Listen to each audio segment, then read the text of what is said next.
آداب ناظرین، میں ہوں آپ کا میزبان رحیم احمد خان اور آپ اس وقت ملاحظہ فرما رہے ہیں Tasnim T V. Tasnim T V میں آپ کا تہہ دل سے استقبال کرتا ہوں۔ کیا لوگ مسلمانوں سے نفرت کی سیاست میں مہنگائی، روزگار اور تعلیم کے بارے میں بات کرنا ہی بھول گئے ہیں؟ آج کی اس بحث میں کچھ اسی طرح کی باتوں کو میں شامل کرنا چاہوں گا۔ ناظرین، انصاف اور مساوات کی راہ میں رکاوٹ پیدا کرنے والوں نے تبدیلی کی لڑائی کو فرقہ وارانہ نفرت میں تبدیل کر دیا ہے اور مسلمانوں کے خلاف نفرت پیدا کرنے کے لیے تمام فرضی افواہیں بنا دی ہے۔ آج اسی سیاست کا نتیجہ ہے کہ لوگ مہنگائی، روزگار اور تعلیم کے بارے میں بات کرنا ہی بھول گئے ہیں۔ ناظرین، کیا ہندوستانی مسلمانوں کا کوئی قصور ہے اس میں؟ دنیا بھر میں ملکوں کے اندر تشدد کے واقعات رونما ہوتے ہیں، ملکوں کے درمیان جنگیں ہوتی ہیں، خود بخود نہیں ہوتی، جنگ کروائی جاتی ہے۔ گاندھی جی کی مانے تو جنگ اور لالچ کی بات اس لیے بھی درست معلوم ہوتی ہے کہ ہم نے اپنی آنکھوں سے دیکھا ہے کہ دنیا میں جو جنگیں ہوئی ہیں وہ تو سامراجی انگریز سازی دنیا میں خام مال یا سستی مزدوری یا بازاروں کی تلاش میں یہ جنگیں ہوئی تھی۔ وہ نئے ممالک پر قبضہ کرتے تھے، وہاں سے کپاس، مسالہ، ریشم، سونا، لکڑی، دیگر بیش قیمتی سامان وہاں سے لوٹ کر لے آیا کرتے تھے۔ کئی دہائیوں تک افریقہ سے آدیواسیوں کو غلام بنا کر انگلستان، امریکہ اور یورپ لے جانے کا سلسلہ جاری رہا۔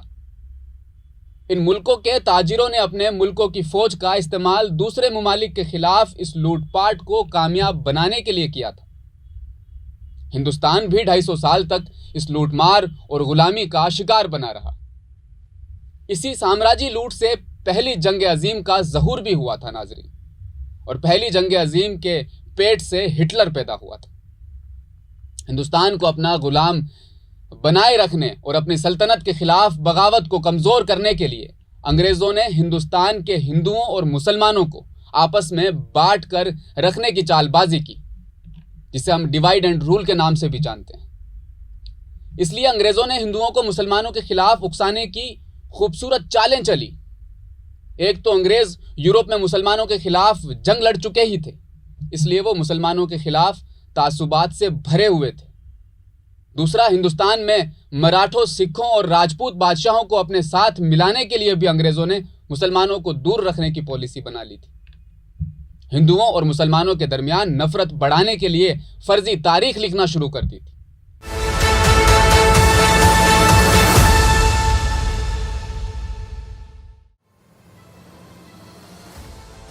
برطانوی مورخ جان سٹور نے ہندوستان کی تاریخ کو 3 حصوں میں تقسیم کیا۔ پہلا ہندو اور دوسرا مسلم اور تیسرا دور جو ان کا خود کا تھا۔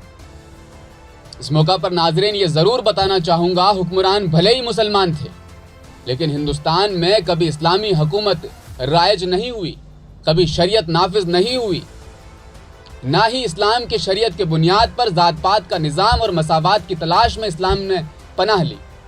لیکن کسی بھی مسلمان حکمرانوں پر مبنی برہم نظام پر کوئی پابندی نہیں لگائی گئی۔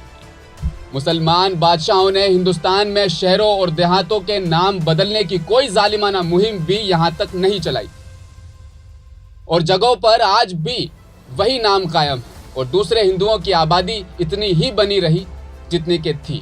تلواروں کے زور پر ان کے مسلمان بنانے کے لیے کبھی کوئی زبردستی کی مہم آج تک مسلمانوں کی تاریخ میں نہیں چلائی گئی۔ مسلمان حکمران مندر بنانے کے لیے زمین اور وظیفے بھی دیا کرتے تھے، یہاں تک کہ یہ بھی ثابت ہے تلسی داس نے مسلم حکمرانوں کے زمانے میں ایودھیا میں رام چرت مانس لکھی تھی، اور اسی دور میں سینکڑوں رام مندر بھی بنائے گئے، لیکن ان کا ذکر آج کل اس تاریخ میں شامل نہیں کیا گیا۔ ان سب باتوں کو فراموش کر دیا گیا، لیکن اس کا پرچار کسی نے بھی نہیں کیا۔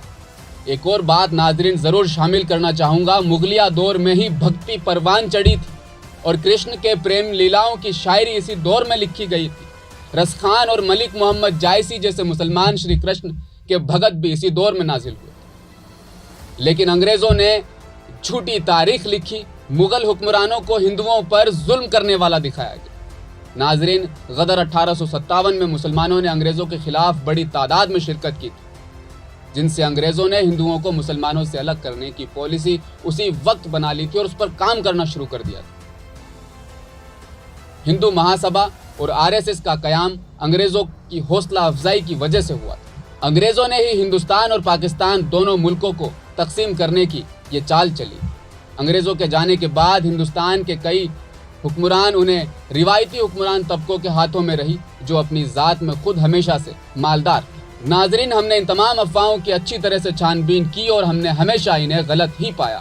مثلاً مسلمان اپنی آبادی بڑھاتے رہے ہیں اور چند سالوں میں یہ زیادہ ہو جائیں گے، یہاں تک کہ ہندوؤں سے بھی زیادہ مسلمان اس ملک میں آباد ہو جائیں گے، جبکہ حقیقت یہ ہے کہ مسلمانوں کی آبادی میں سالانہ اضافے کی شرح مسلسل کم ہوتی جا رہی ہے۔ دوسری افواہ یہ ہے کہ مسلمان ہتھیار رکھتے ہیں، فساد برپا کرتے ہیں اور دہشت گرد ہوتے ہیں، جبکہ سچ یہ ہے کہ ہندوستان میں زیادہ تر فسادات جان بوجھ کر مسلمانوں کی صنعتی ٹھکانوں پر کرائے جاتے ہیں تاکہ مسلمانوں کی معاشی حالت برباد اور تباہ ہو جائے، پھر چاہے وہ مراد آباد ہو یا فیروز پور ہو، بنارس ہو یا بھاگلپور، بھیونٹی ہو یا مالیگاؤں۔ یہ سب وہ جگہ ہیں جہاں مسلمان کپڑے، پیتل، چٹائی، ساڑی اور قالین کا کام کیا کرتے تھے۔ ان حملوں میں بڑی تعداد میں صرف اور صرف مسلمان ہی مارے گئے۔ تو یہ صاف ہے کہ یہ فسادات دراصل مسلمانوں نے نہیں بلکہ ان کے خلاف برپا کیے جا رہے ہیں۔ اسی طرح آپ لو جہاد کا چیپٹر لے لیجئے۔ یہ الزام لگایا جاتا ہے کہ مسلمان لو جہاد چلا رہے ہیں، جس کے نہ ہونے کے بارے میں عدالت کا فیصلہ بھی آ چکا ہے، لیکن پھر بھی ہر ریاست میں اس قانون کو پاس کرانے کے لیے مطالبہ کیا جا رہا ہے۔ آج اسی نفرت پر مبنی سیاست کا نتیجہ ہے کہ لوگ مہنگائی، روزگار، مہنگی تعلیم کی بات کرنا بھول چکے ہیں۔ آج ہندوستان کی زیادہ تر آبادی ہر سیاسی تحریک کی مخالفت کرنے والی بنا دی گئی ہے۔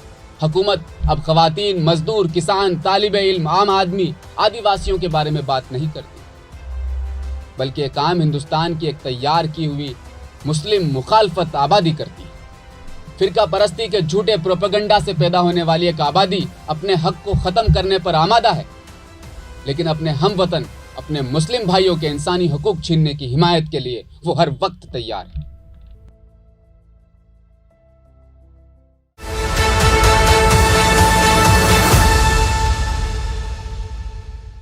لوگوں کی سوچ کو بالکل قید کیا جا چکا ہے۔ سمجھنے والا شہری نہ بنا کر اسے فسادی ہجوم میں تبدیل کرنا اس دائیں بازو کی سیاست کی ایک سوچی سمجھی چال ہے، جس میں وہ کافی حد تک کامیاب بھی ہو چکے ہیں۔ ناظرین، آج کی ہماری اس خاص قسط میں فی الحال اتنا ہی۔ مجھے دیجیے اجازت۔ آپ اپنا خیال رکھیے گا، پیار محبت سے رہیے گا۔ اللہ حافظ۔